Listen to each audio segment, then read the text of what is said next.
Magulay, happy birthday to you. Magkakatay tayo ng makina ngayon. Ito, sira na naman ang counter shaft bearing, oh. Yan, oh, lugalog.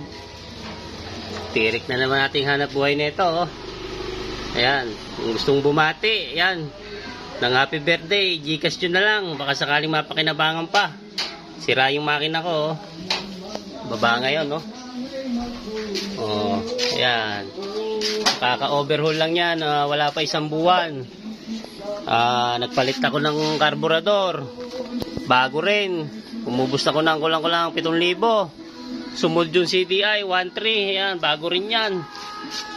Ngayon, eto naman. Biyak na naman. Napalitan ko na ng bago bearing na yan. Ewan ko bakit bubigay na naman. Ang cost niyan is yung lawlaw na kadena, no? Hindi ko agad na na-adjustan. Nag-akmang lumundag yung kadena. Ayun, sumikip yung kadena, nahaklit yung counter shaft bearing na yan. Kaya bumigay, ala pa isang buwan. Bibiyak na naman tayo ng makina. Ayan, no? Yan, so dito na lang. Thank you for watching. Yan, and happy birthday. Yan, tinahanda ko ngayon. Yan, bye-bye.